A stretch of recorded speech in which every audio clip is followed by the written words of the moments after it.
खुदा बाप और बेटे और उल कुदुस के नाम से आमीन।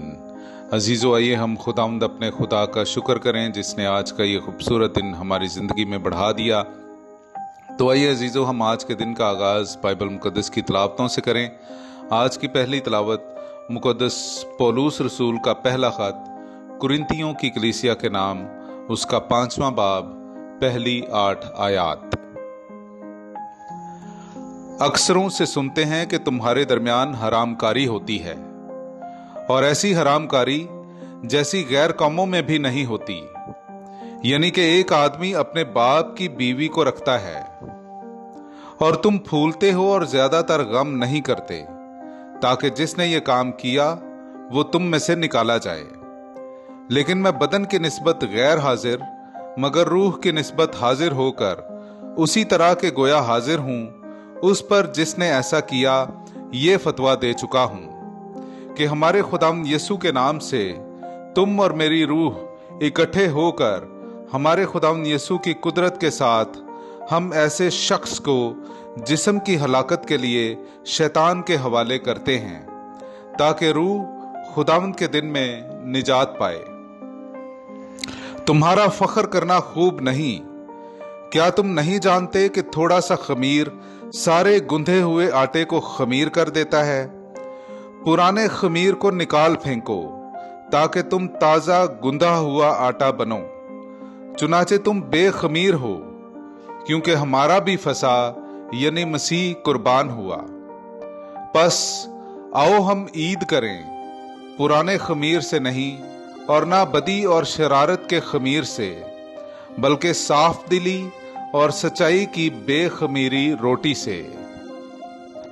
पाक कलाम का पढ़ा और सुना जाना हम सब के लिए बाइस बरकत हो। खुदा का शुक्र हो।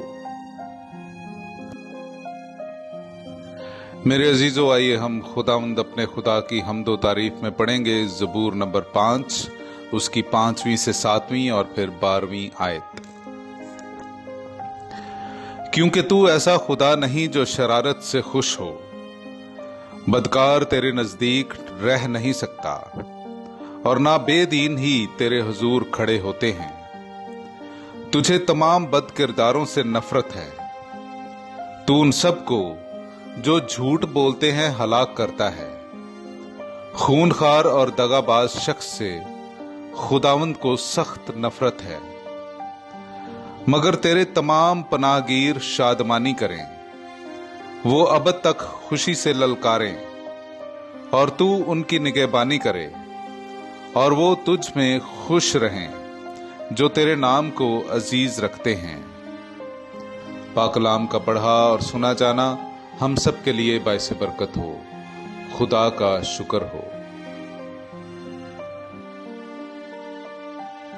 मेरे अजीजों, आइए हम आज का इंजीली इक्तबास सुनते हैं। मुक़द्दस लूका की इंजील, उसका 6वां बाब, 6ठी आयत से लेकर 11वीं आयत तक।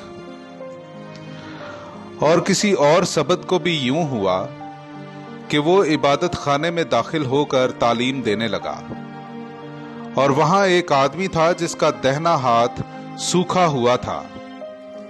तब फकीहा और फरीसी उसकी ताक में लगे कि शायद वो सबत के दिन शिफा बख्शे तो उस पर इल्जाम लगाएं। मगर उसने उनके ख्यालात को जानते हुए उस आदमी से जिसका हाथ सूखा हुआ था कहा, उठ और बीच में खड़ा हो। वो उठकर खड़ा हो गया। तब यीशु ने उनसे कहा, मैं तुमसे एक बात पूछता हूं कि सबत के दिन नेकी करना रवा है या बदी करना, जान को बचाना या हलाक करना? और उन सब पर नजर दौड़ाकर उस आदमी से कहा, अपना हाथ बढ़ा।